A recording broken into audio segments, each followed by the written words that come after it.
Wakaenda kwa shehe, wakamleta shehe. Walivyomleta wakazika njiwa mzima ambaye hajafa na nguo za ndani, na hirizi wakamfukia mlangoni. Bado pepo hazikutoka. Kutoka 12 mstari wa 15. Alafu Kutoka tena 12 mstari wa 20. Wakorintho wa kwanza sura ya 5 mstari wake wa 7 na wa 8. Isaya 53 mstari wa 7 na Petro wa kwanza sura ya kwanza 19. Tusomee hiyo Kutoka 12:15. Sura ya 12 mstari wa 15. Naam. Neno la Mungu linasema, ndio, mtakula mikate isiyochachwa muda wa siku 7. Anasema mtakula mikate isiyochachwa, yani isiyokuwa michafu, kwa muda wa siku ngapi? Siku hiyo ya kwanza mtaondoa chachu yote isiwe katika nyumba zenu kabisa. Mtaondoa chachu. Maelekezo ambayo walipewa kule yanaendelea, lakini kwenye pointi yetu ya pili anasema ya kwamba watakula mikate isiyotiwa chachu, wala watahakisha kwamba kusiwe na chachu yoyote katika nyumba zao zote. Sote tunajua chachu ni nini? Ni kitu kilichoharibika, si ndivyo? Tuende kazi. Kwa kuwa mtu yeyote atakaye kula mkate uliochachwa, tangu siku hiyo ya kwanza hata siku ya saba, nafsi hiyo atakatiliwa mbali na Israeli. Nafsi hiyo itakatiliwa mbali na Israeli. Kuto kujichafua, wanaambiwa wasijichafue. Siku ya Pasaka ni Pasaka ambayo inahitaji utakatifu. Kwa nini? Tunakumbuka Bwana wetu namna alivyotusafisha, namna alivyokufa msalabani, akabeba dhambi yetu. Kwa hiyo sio siku ya kuanza kujichafua. Sio siku ambayo mtu anaweza akasema sasa ni rahisi, anaweza kuingia anapotaka. Haleluya. Bwana Yesu asifiwe. Hapana, anasema ya kwamba ni kuto kujichafua. Hakikisheni mnaondoa chachu zote zilizoko katikati yenu. Hakikisheni nyinyi mtakuwa watakatifu. Kwa sababu gani? Anasema ya kwamba nafsi yeyote itakayokula kitu kichafu, nafsi hiyo itaondolewa. Sikiliza nikwambie, mtu wa Mungu, Yesu amekuokoa ili uwe mtakatifu. Sio sababu ya Pasaka ukasherekee kama mtu wa ulimwengu. Anasema kwa mtu huyo Mungu atamkatilia mbali. Kuna vifo vya aina 3 na sote tunajua. Kwa hiyo anaweza akakukataa kwa namna moja ama nyingine. Tunajua kuna kifo cha mwili kuacha roho, kwa roho kuacha mwili. Haleluya. Ambacho kimeagizwa kwenye kitabu cha Mwanzo ya kwamba mwili utarudia mavumbi na roho itaenda kwa aliyeitoa. Lakini kuna kifo cha pili ambacho tunasema ni kifo cha kiroho. Hiki ndio kibaya kuliko kile cha kimwili. Unakuwa unatembea lakini ndani ni marehemu. Kwa nini? Kwa sababu umekosea masharti ya aliyekuokoa. Usitumie nafasi ya Pasaka kufanya uovu. Mungu anakataa. Bwana Yesu asifiwe. Haleluya. Anakataa. Lakini kuna kifo cha 3. Hiki ni kifo cha milele ambayo ni jehanamu ya moto. Na hilo ndo kaburi lenyewe. Kitabu cha Ufunuo ndio inaongea huko. Bwana Yesu asifiwe sana. Kwa hiyo elewa ya kwamba siku ya Pasaka sio siku ya kujichafua. Tusomee kitabu cha Wakorintho wa kwanza ile sura ya 5 mstari wa 7 na wa 8. Inasemaje? Basi jisafisheni. Anasema basi jisafisheni. Wakati wa Pasaka anataka mjisafishe. Bwana Yesu asifiwe. Wakati huu ndio maandalizi ya kuingia kwenye sherehe yenyewe. Siku ile tutakuwa tunaadhimisha tu ya kwamba Bwana wetu amefufuka. Tutakuwa na furaha mioyoni wakati huo tukiwa wasafi. Basi jisafisheni. Mkatoe ile chachu ya kale. Mkaondoe mambo ya kale yasiyofaa. Mpate kuwa donge jipya. Mpate kuwa watu safi wapya. Kama vile mlivyo hamkutiwa chachu. Kama vile mlivyookolewa hamkuchafuliwa. Kwa maana Pasaka wetu amekwisha kutolewa kuwa sadaka. Kwa maana Pasaka wetu tayari amekwisha kutolewa na damu yake imetusafisha, si ndio? Yaani Kristo. Yaani Kristo. Basi na tuifanye karamu. Anasema sasa hiyo siku ya Pasaka ambayo wewe unaenda kusherehekea, anasema na tuifanye karamu, si kwa chachu ya kale, si kwa mambo ya kale yaliyoharibika, wala kwa chachu ya uovu na ubaya, si kwa maovu na kwa kutenda mabaya, bali kwa yasiyochachika. Bali kwa yasiyochachika, yani yasiyoharibika. Mzee, tutawafanya wao wazembe. Watasoma huko kwingine. Bwana Yesu asifiwe.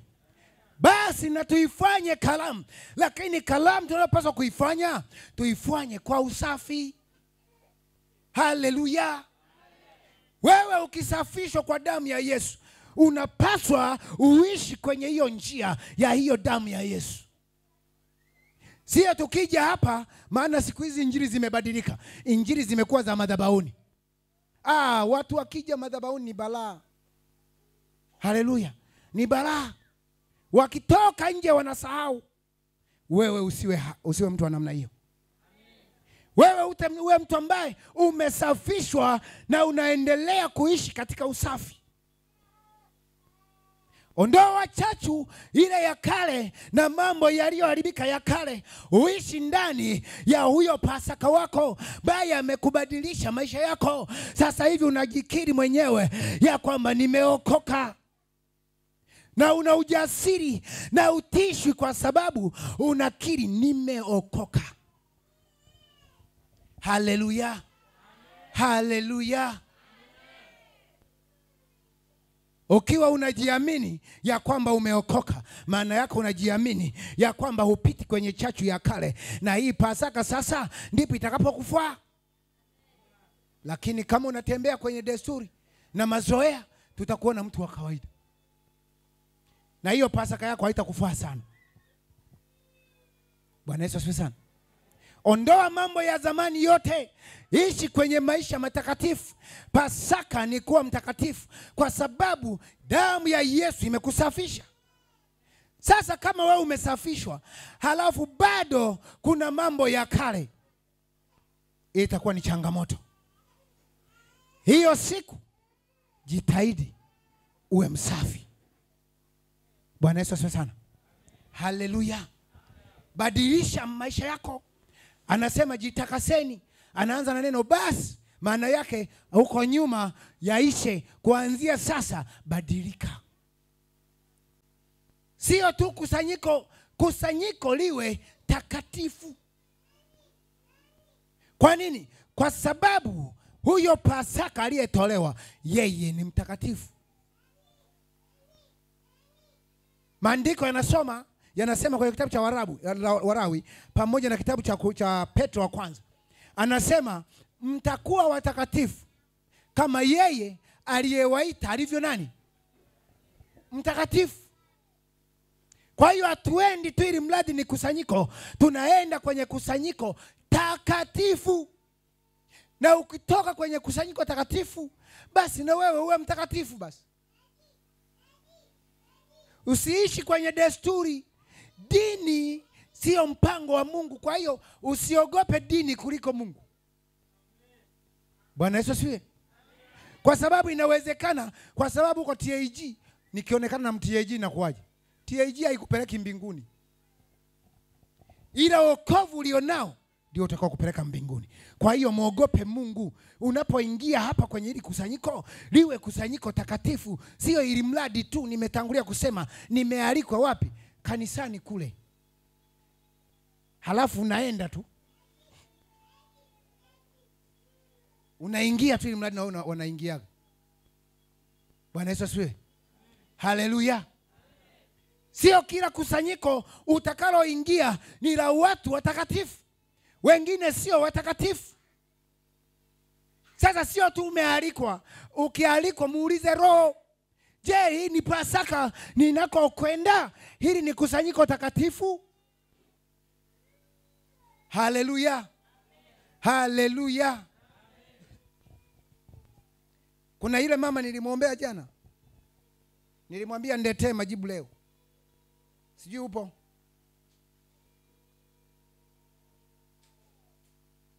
Neno hili nalifike kwako. Sio kila kusanyiko unaloingia ni takatifu. Na nikakwambia sio kila unayemdhania ni rafiki. Kwa hiyo elewa, unapoingia kwenye siku ya Pasaka kwenye makusanyiko, hakikisha umemuuliza Mungu, ninapoingia ni kusanyiko takatifu? Hauwezi kwenda, njoo kanisani kwenu, abudu kwanza, halafu endelea na mambo mengine. Lazima siku ya Pasaka kuwepo na ibada takatifu, sio ili mradi ibada. Kwa sababu sisi baada ya kukombolewa tunaishi kwa kanuni. Wokovu ni kanuni. Wokovu sio kujiendea. Imenishangaza, nimekutana na mtu, ni mchungaji. Anasema mimi sioni shida kuvaa suruali kwa mwanamke. Sioni shida. Ila ukija kanisani kwangu umevaa suruali na kutenga. Wewe mwenyewe umeshatengwa moyoni. Kwa sababu ili umtenge mtu lazima uone shida. Sasa wokovu na kanuni. Kama unataka kusherehekea Pasaka kwa msingi wa kimungu, lazima utambue ya kwamba siku ya Pasaka kinachotangulia ni ibada takatifu, na sio kupika ubwabwa. Wala sio kwenda kutafuta kuku kwanza, ni ibada kwanza. Haleluya. Haleluya. Wengine wanaogopa, eti ndugu atanionaje? Maana tumealikwa wote kwa mjomba. Mimi sitaonekana pale kwa mjomba. Wakati huo mjomba wako mwenyewe hajaokoka na amekualika. Unajua alichokifanya kabla? Unajua? Ati kwa sababu mjomba ni mbunge. Mbunge ni nani zaidi ya Yesu? Mbunge ni nani zaidi ya Yesu? Ati kwa sababu mjomba ni waziri. Who is waziri?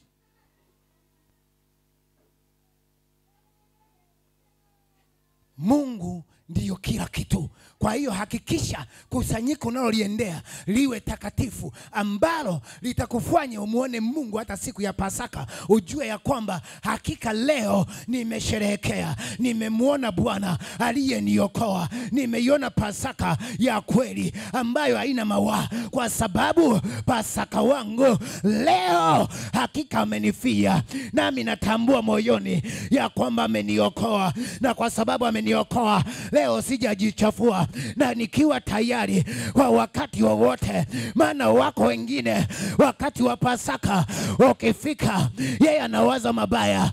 Sikiliza nikwambie, wakati wa Pasaka sio wakati wa kuwaza mabaya. Biblia inasema ya kwamba hiyo siku msifanye uovu. Hakikisheni maisha yenu yanakuwa matakatifu, mkawe wacha Mungu, watu wenye kumpenda sana aliyewafia msalabani. Badilisheni nia zenu, zisiwe nia ambazo zitaenda kuharibu mambo. Hapana, hakikisheni Mungu atoki ndani. Kila mmoja wenu awe na uhakika ya kwamba Yesu akirudi nitakwenda mbinguni, maana ninajua yeye ndiye mwokozi wangu. Usipojua hivyo umekwisha. Haleluya. Lazima ujue ya kwamba aliyekuokoa anakuona. Unapoingia anakuona. Kama unamwogopa mwanadamu anakujua. Kwa hiyo ukifanya hivyo, wewe ujue sio wa kwake. Tusipaliliane hivi. Wokovu sio kupepesana. Hiyo siku kama uwezi, lala ndani. Ukihisi nitakosea, lala ndani. Sasa kuna walokole wana uongo mtakatifu. Amejua kabisa kwamba tumehubiriwa kanisani, ni bora nisiende kwenye pombe kule wanakokunywa, nibaki. Akabaki. Wanampigia simu sasa. Mwenzetu mbona hawakuwepo? Nilijisikia mguu nauma. Wakati alikuwa amelala ndani, eti imemsaidia nini sasa? Badala ya kwamba umeacha kwenda waambia sikuja kwa sababu, basi umeshindwa ambia sababu zangu binafsi. Wala sihitaji mtu mwingine ajue, ili ibaki siri yako kwako na Mungu wako. Sio kudanganya, nilijisikia hii sehemu ya kiuno hii. Iliniuma ghafla. Alafu anaanza kutafuta sababu ili auweke ule uongo kufanana na ukweli. Anaanza kuhisi hivi, nilikuwa naumwa sehemu gani hapa? Anasema nitakuwa nimesema kweli, lakini Mungu hapa sipati nichoma kidogo. Anatafuta namna ya kumhalalishia Mungu ule uongo. Hapana. Biblia inasema ndio yako iwe ndio na hapana iwe hapana. Kwa hiyo ukisema hapana, mimi sitakuja, ukishindwa kunyamaza nijibu, maana anayekujua ni Mungu na atakayetengeneza ni Mungu, sio mwanadamu. Hizo pepo ziliingia kwa sababu baba alikataa kutii. Nimekwambia Yesu aliyekuokoa ana namna ya kutengeneza mahusiano na ndugu zako. Kwa hiyo usiwaogope. Mungu ameniambia nimwambie baba, nikampa maelekezo Mungu aliyonipa. Kwa sababu ya muda sitakupa, labda siku nyingine. Mungu akaniambia, baada ya kuniambia amekataa. Baada ya kukataa, sasa wakati ule mama yangu pepo zimemwingia, wamemchukua, amepelekwa kwa mganga wa kwanza. Wakala gunia 5 za mpunga na wala mama hakupona. Wakamchukua mganga yule akamwambia ya kwamba huyu nendeni mkasali. Mganga wa kienyeji akamwambia nendeni mkasali. Anamuuliza mzee, kuna kijana wako yuko Dar es Salaam? Mtoa huyo mkeo, peleka nyumbani. Wakamtoa. Walipomfikisha nyumbani, wakaenda kwa shehe, wakamleta shehe. Walivyomleta, wakazika njiwa mzima ambaye hajafa na nguo za ndani na hirizi, wakamfukia mlangoni. Bado pepo hazikutoka. Nimeweka agano na Mungu madhabahuni, hazitatoka mpaka kwa neno langu. Hazikutoka. Sasa wakati ule ndio sasa mama amechanganyikiwa, amepeleka kwa mganga mwingine, alafu ananificha, hawaniambii. Mimi napata tu taarifa. Wamempeleka kwa mganga mwingine, ndio sasa ninaambiwa nenda kanisani, majibu utapata kanisani. Nikatoka mbio, nimejaa roho, nikafika kwenye ile kusanyiko. Watu wanaimba vizuri, nasema hapa pana neno la Bwana, nisikilize kidogo. Ujumbe ukabadilika. Anatoka mlinzi yuko hivi, mlinzi anafika pala, anakaa chini. Kule watu wanaabudu, mlinzi tayari kashaleo. Lakini anatokea ndani kwenye kusanyiko takatifu. Nasikia mchungaji anaongea tena kwa sauti, anasema kuna watu wanasema eti pombe ni dhambi. Baba, bariki vinywaji hivi. Hii ni divai. Hiki ni kichaa. Wewe uko hapo unapiga mbaka. Uko hapo. Zimeriwa. Sio kila kusanyiko utakalo liingia ni takatifu. Haleluya. Hakikisheni mnaingia kwenye makusanyiko matakatifu.